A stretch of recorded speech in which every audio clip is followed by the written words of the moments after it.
From Community Public Radio, this is the CPR News.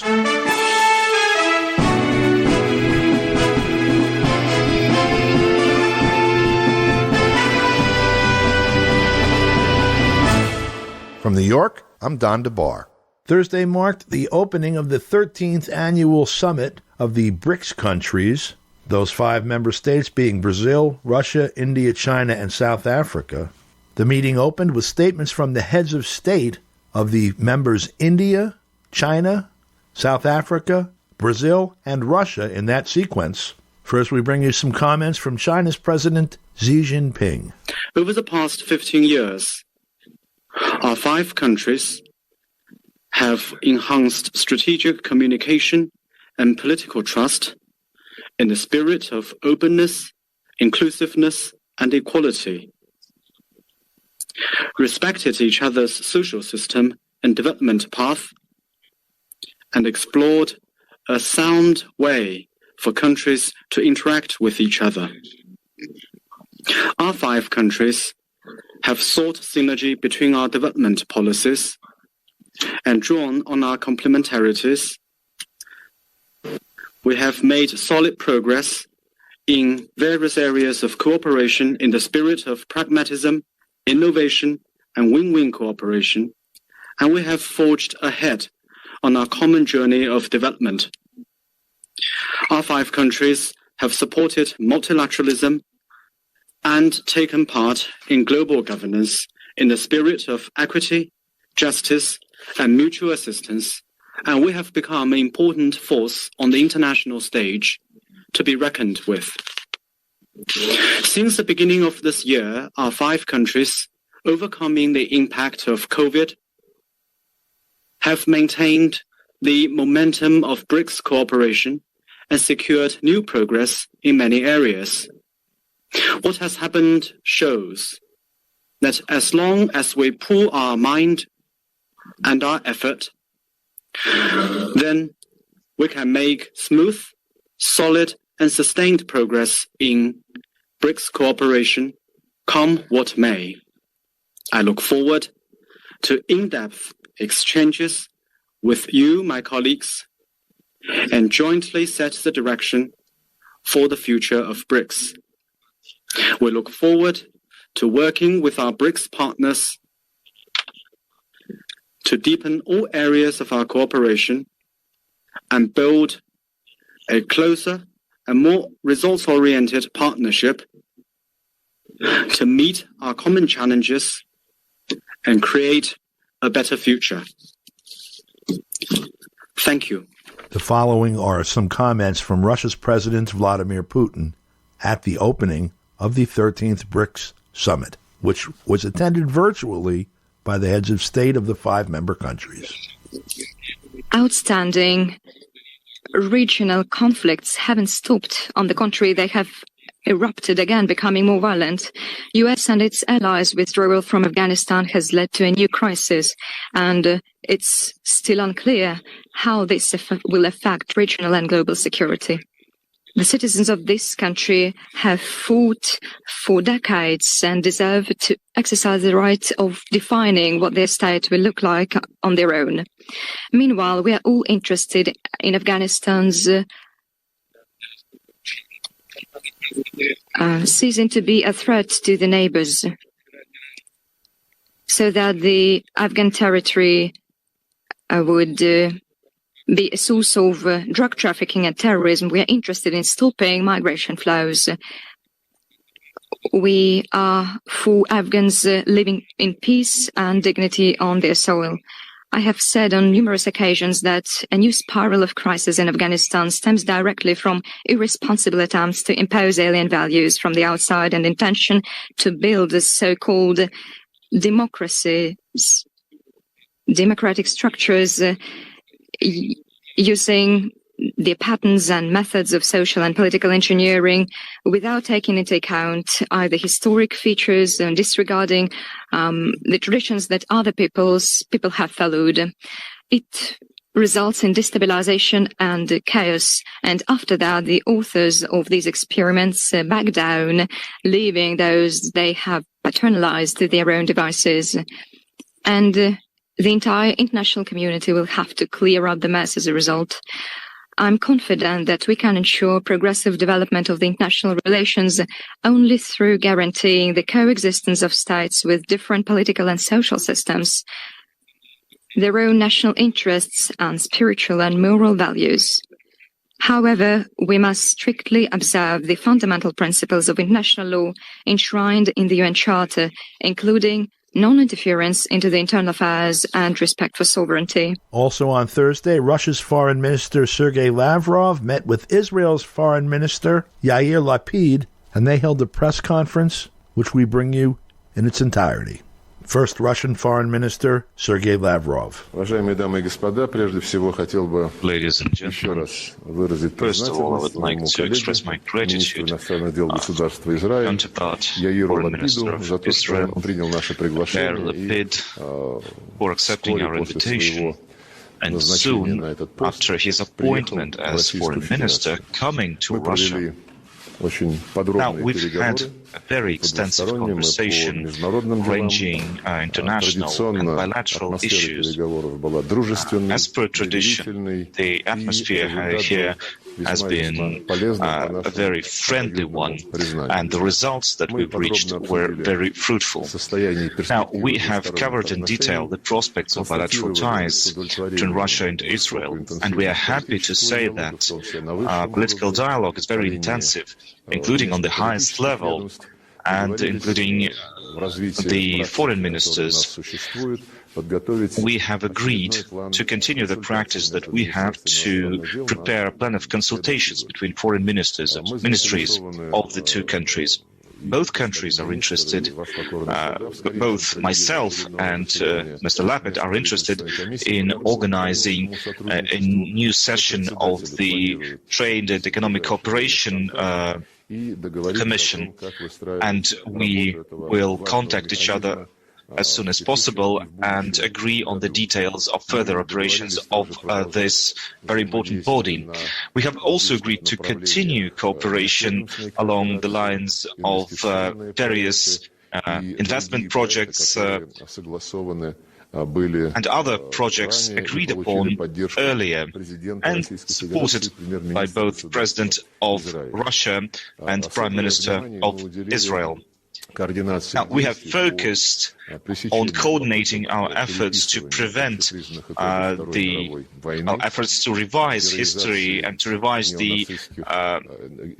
revise World War II, to prevent glorification of Nazism, to prevent the spread and proliferation of neo-Nazi tendencies that we have observed in Europe, and especially in Eastern Europe, and Western Europe as well.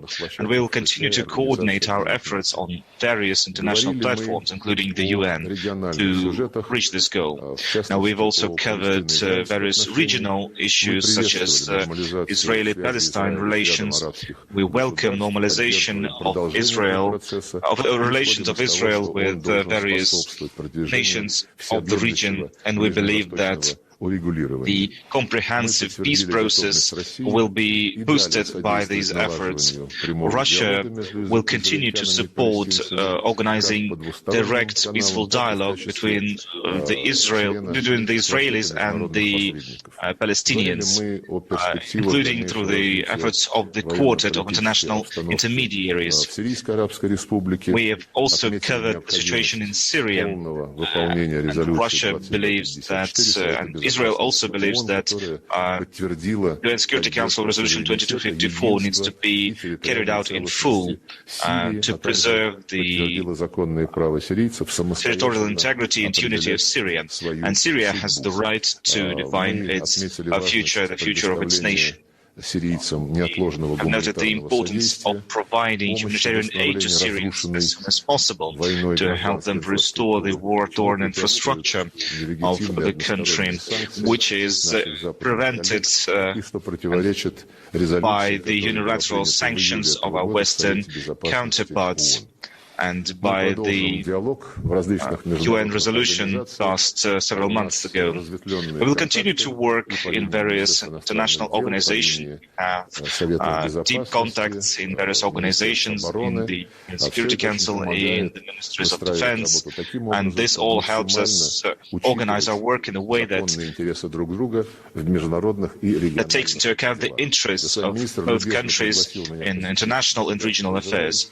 Mr. Napet invited me to visit Israel, and I'm gladly accept his offer. Thank you. Thank you, Minister. I would like to start by offering my condolences on the tragic death of Minister Evgeny Zinechev. It's a terrible tragedy. In our tradition in Israel, we say, may his memory be a blessing. 76 years ago, my father, Minister, was a child in the Budapest ghetto. He was destined to die. Then one day he heard people speaking in a language he didn't understand. And my grandmother, who was with him, suddenly lifted her head and she said, "It's Russian. The Russians have arrived. We are saved." The Red Army saved the world from tyranny and racism, and they also saved a 13-year-old boy in the ghetto, which is my father. 3 years later, the people of Russia supported the creation of the State of Israel, and we owe you. And we are a people with a long memory. I want to thank Minister Lavrov for the important meeting we had today and for his years of friendship with Israel. Next month, we will mark 30 years since we renewed our relations. Russia is one of Israel's most significant and important partners. The foreign minister and I discussed ways to strengthen and deepen these relations between the new government of Israel and the Russian government. We all aspire to bring security and stability in our region and to the world. Unfortunately, there won't be stability in Syria or in the wider Middle East while there is an Iranian presence. Iran is the world's #1 exporter of terror. It threatens us all. Israel will not sit quietly by while Iran builds terror bases on a northern border, or while Iran supplies advanced weapons to terror organizations, weapons intended to be used against us. We will maintain our ability to defend ourselves in the face of threats from Syria and elsewhere. We, of course, recognize that Russia has key interests in the region. That is why we formed the military deconfliction mechanism, which is both necessary and effective. The foreign minister and I also discussed the Iranian nuclear program and the danger it poses to the entire world. The last two IAEA reports are damning. They include serious violations, fraud, deception, and outright lies. The picture is clear and very worrying. A rapidly advancing nuclear program without any effective supervision. The reports demand the Board of Governors' decision. The message to Iran must be loud and it must be clear. Iran's march towards a nuclear weapon is not only an Israeli problem, it's a problem for the entire world. A nuclear Iran will lead to a nuclear arms race in the Middle East. And the last thing any of us want is to see nuclear weapons fall into the wrong hands. The world needs to stop Iran from getting a nuclear capability, no matter the price. If the world doesn't do it, Israel reserves the right to act. The Iranians have never hidden the fact that they want to destroy Israel. That is an existential threat to us. Israel will not allow Iran to become a nuclear state or even a nuclear threshold state. Now, I don't want to create the impression that the entire conversation between Minister Lavrov and myself was about threats and conflicts. Israel and Russia have strong and deep ties in economics, culture, tourism, energy, and science. Without Russia, culture in the world and in Israel wouldn't be the same. Without Dostoevsky and Tolstoy, Tchaikovsky and Rachmaninoff, Chekhov and Akhmatova and Gogol. Without them, our lives would all be much poorer. We want to build on our strong ties, and we can. In a world hurt by the pandemic, we need to find new ways to do business, new ways to develop cultural and economic ties. There are over 1 million Russian speakers living in Israel today. One of them is our Minister of Tourism, Yoel Koster-Razbozov, who is here with us today. This is an incredible platform to deepen the ties and to create economic opportunities for both countries. I want to thank Minister Lavrov for the warm welcome and thank President Putin for his friendship and leadership. I look forward to even closer cooperation between our two countries in the coming years. Thank you so much. Уважаемые коллеги, переходим к вопросу. Пожалуйста, газета «Коммерсант». Now we'll proceed to the Q&A. Please, Коммерсант newspaper. Добрый день, газета «Коммерсант», Марьяна Беленькая. У меня вопрос к обоим министрам. Обсуждалась ли в переговорах тема израильских ударов по Сирии и высказала ли Москва какие-либо претензии или просьбы израильской стране в связи с этим? Any complaints to the Israeli side with regard to that? Of course, we have discussed all the aspects of the Syrian peace process. The situation is complicated, and it's not getting less complicated with each passing day.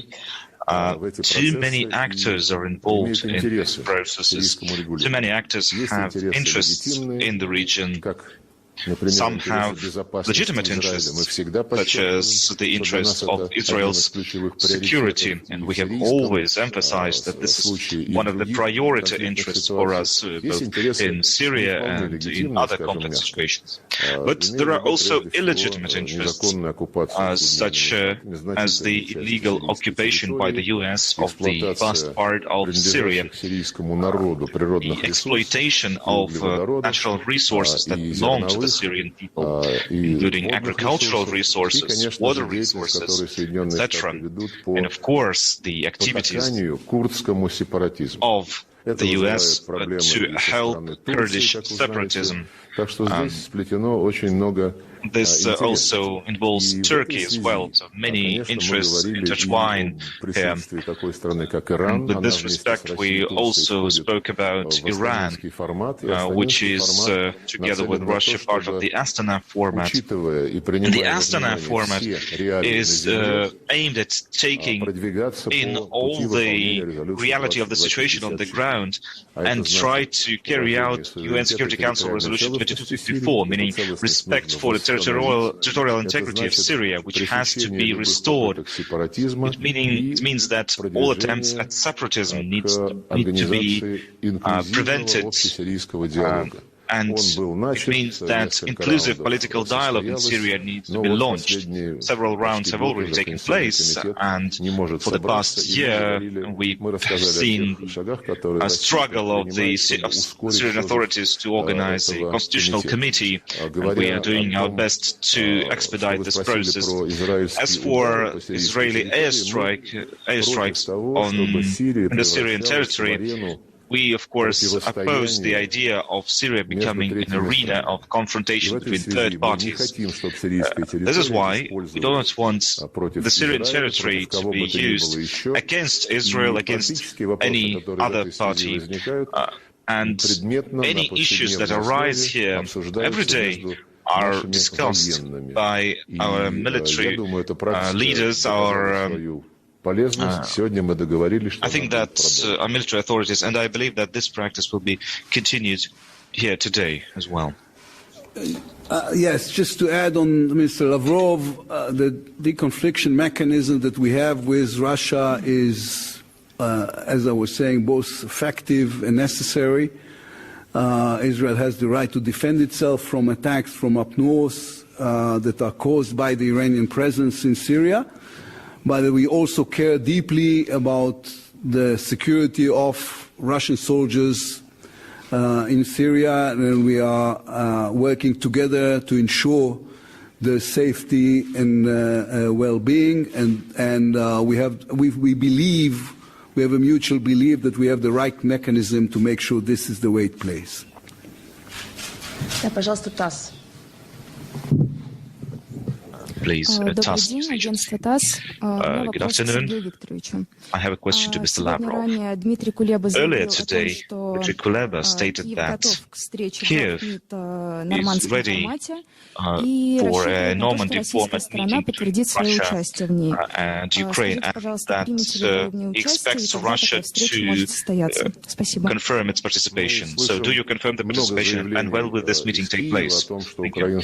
Well, we've heard lots of statements from Kiev that the Ukrainian side is ready for all kinds of meetings. The one thing that we don't understand is what's the position of the Ukrainian side at these meetings, because we don't want meetings just for the sake of meetings. We have France and Germany participating in the Normandy format as well. If the Normandy format is to carry out work that is entrusted to it by the leaders of the four states, it means that conditions need to be created to carry out the specific Minsk agreements in full. And when the Ukrainian side, through its prime minister who likes making these grand statements about meeting as part of the Normandy format as soon as possible, and when we see foreign minister of Ukraine and other officials of Ukraine say the same, what we also see is that at the same time, other officials in Ukraine are saying that they will not honor these Minsk agreements. Not just saying that, they are passing laws that would prohibit Ukrainian negotiators from actually respecting the Minsk agreements.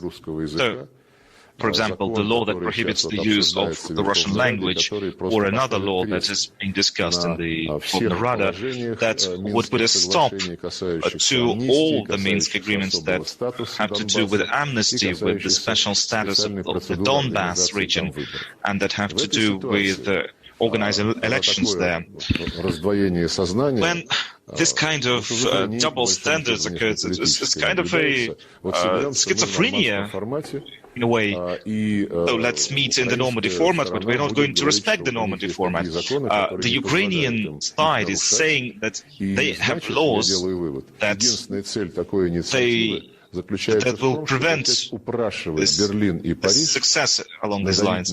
So what they want to do, I believe, is to pressure Berlin and Paris to make them start modify the Minsk agreements. Not long ago, advisors to heads of states of the four Normandy format countries met, and during that meeting it was obvious that Germany and France cannot even explain why they would not penalize Ukraine for actually going against the Minsk agreements. Once the Normandy format is agreed by all to be a platform that is created to actually carry out the Minsk agreement, not to rewrite them, only then we will have the reason to actually come together again. Now, Izvestia. Добрый день, газета «Известия». Эльнар Беназаров. Вопрос к обоим министрам. I have a question to both ministers. When will the next meeting of the Middle East Quartet take place? Could it take place as part of the United Nations General Assembly in September? Thank you. We believe that any attempts to strengthen and restart the process of the Middle Eastern peace process is something that we welcome. And I think that the problems and the processes that take place in the region are something that we take part in. And we believe that the people of the Palestinian Authority need to feel more confident to participate in this process as well. For now, these processes have been halted And we believe that dialogue needs to be updated in various formats. One of the formats I have already talked about, the direct dialogue between Israel and Palestine, and Moscow is ready to provide its efforts to help with that, including acting as a mediator and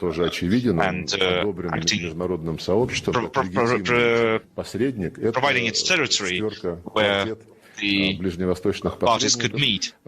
Another platform is the Middle East Quartet, Russia, US, the UN. And I believe that another meeting could happen. We're talking about a possible ministerial level meeting. Our special representatives in the quartet have spoken several months ago, and everyone agrees that work could be restarted. And the Biden administration is actually ready to restart this work as opposed to the previous administration. So we are ready to do this at any moment, because we believe it's important to share and exchange opinions on how the international community create the environment to implement the agreements reached by Israel and Palestine, because it's only them that could actually resolve the crux of the issue. I'm just adding, there's nobody has set a quartet meeting on the sideline of the General Assembly in New York. It doesn't disqualify the idea, but right now there's nothing of the sort on the table. Канал Rush Today. Спасибо большое, Назар Хасан, Rush Today. Сергей Викторович, недавно с помощью России в городе Дера сирийская армия смогла войти в центр этого города и контролировать ситуацию там. Но при этом очень много группировки в этом районе отказываются от оружия. Armed groups laid weapons there. Actually, they wouldn't lay weapons unless they're guaranteed safety, security. So what's your position on the problem that a lot of weapons and arms are not under the control of the Syrian authorities? Now, a question to Mr. Lapid. A question about Syria. Have you been carrying out talks about the future peaceful peace agreement with Syria? And has there been any progress? Now, speaking about Daraa and in Syria, of course, there shouldn't be territories that are controlled by armed groups that do not belong to the Syrian army. And in Daraa, with the help of the Russian military, an agreement has been reached that in that region, in that part of the country, controlled by the Syrian authorities will be restored. As for the heavy military equipment, all of it will be transferred to the Syrian army, handed to the Syrian army. Maybe light equipment would stay with the fighters and they will leave the region.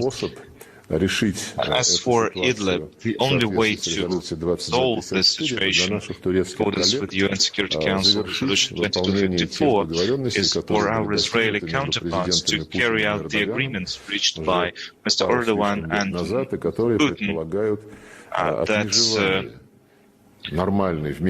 involve the separation of the peaceful opposition and the terrorist organizations.